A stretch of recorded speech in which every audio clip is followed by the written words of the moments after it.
When I went to work, I was flown from McCarran Airport in Las Vegas to Area 51, which is a highly secure government base on the Nevada test site. Area 51 is located about 125 miles north of Las Vegas, near the Groom Mountains and the Groom Dry Lake bed. From Area 51, I was bused to an even more highly secure facility located about 15 miles south of Area 51 called S4. S4 is situated at the base of the Papoose Mountains by the Papoose Dry Lake bed. The airspace around S4 is restricted, and if any unwelcome aircraft strays into the outer sector, they radio the pilot and instruct him or her to leave. If that pilot continues and strays into the middle sector, jets will be scrambled to escort the intruding aircraft out. If for any reason whatsoever that aircraft penetrates into the inside sector before jets can be airborne, ground-to-air missiles will neutralize the intruder. The moral of this story is don't try and fly into S4. The S4 installation is built into the mountain, and the 9 hangar doors are angled at about 60 degrees. These doors are covered with a sand-textured coating to blend in with the side of the mountain and the desert floor.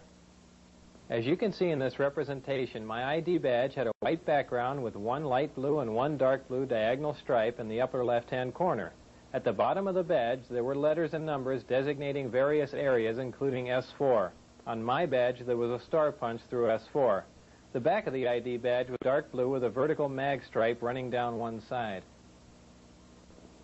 The hangar that housed the sport model was like a typical airplane hangar with the exception of the angled doors that I mentioned before.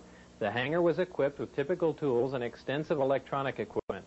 It also had a machine with an X-ray emblem on it and an overhead crane rated at 20,000 pounds. Equipment in this hangar was marked with a black number 41 with a white circle around it.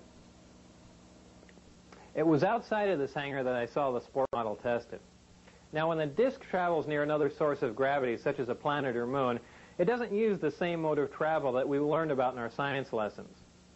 When a disk is near another source of gravity, like Earth, the gravity A wave, which propagates outward from the disk, is phase shifted into the gravity B wave, which propagates outward from the Earth, and this creates lift. The gravity amplifiers of the disk can be focused independently, and they are pulsed and do not stay on continuously. When all 3 of these amplifiers are being used for travel, they're in the delta configuration, and when only one is being used for travel, it's in the omicron configuration.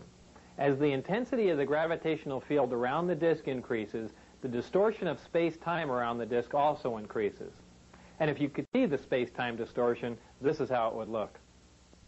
As you can see, as the output of the gravitational field from the amplifiers becomes more intense, the form of space-time around the disk not only bends upward, but at maximum distortion actually folds over into almost a heart shape around the top of the disk. Now remember, this space-time distortion is taking place 360 degrees around the disk. So if you were looking at the disk from the top, the space-time distortion would be in the shape of a donut. When the gravitational field around the disk is so intense that the space-time distortion around the disk achieves maximum distortion and is folded up into this heart-shaped form, the disk can't be seen from any vantage point, and for all practical purposes is invisible. All you could see would be the sky surrounding it. The program out at Area S4 consisted of 3 projects: Project Galileo, Project Sidekick, and Project Looking Glass. Project Galileo dealt with gravity propulsion and was the source of all the information you've learned in this first section. Project Sidekick dealt with a beam weapon that had a neutron source and was focused by a gravity lens. Project Looking Glass dealt with the physics of seeing back in time. Now, I was not personally involved with the hardware of Project Sidekick or Looking Glass, and those projects are beyond the scope of this video. So this brings us to the end of this first part, in which I'm presenting to you as fact. At this point, we begin our second part, which is the section that contains what I call excerpts from the government Bible. I call it that because, as you can tell from part 1, there's a small segment of the United States government that makes scientific and technological judgments from a knowledge base that is not available to the general public. If the following information is true, the United States government also makes judgments on a historical, philosophical, and even theological level from a knowledge base that is not available to the general public. These are excerpts from some of that information. As part of my indoctrination into the program at S4, I would randomly be taken into a small room which contained a table, a chair, and 120 or so briefings in blue folders. I'd be left there to read for varying amounts of time, usually about half an hour. These briefings contained a wide spectrum of information, mostly relating to aliens and alien technology. These reports appeared to be an overview of alien information which can be used to brief scientists from any field about the scope of the whole project, and not just their specific field of endeavor. The overview of Project Galileo was accurate. I read the overview and later witnessed evidence which proved it to be accurate. So it is possible that scientists involved with other projects could have seen evidence that these other overviews were also accurate, but I can't make that assertion. To me, these reports were simply words on paper. So to keep from saying allegedly and supposedly in every sentence, I'll relay this information to you as I read it, since I've already put this disclaimer on it. This technology that you've learned about thus far was brought here by some alien beings from the Zeta Reticuli 1 and 2 star system. These stars are located in the constellation of Reticulum, which can only be seen from the southern hemisphere. Zeta Reticuli is a binary star system, which means it has 2 stars, and is located approximately 30 light years from Earth. These beings are from Reticulum 4, which is the 4th planet out from Zeta Reticuli 2. This is the way star systems were referred to in these reports. They simply designate the name of the star and the number of planets from the nearest to the furthest from the star.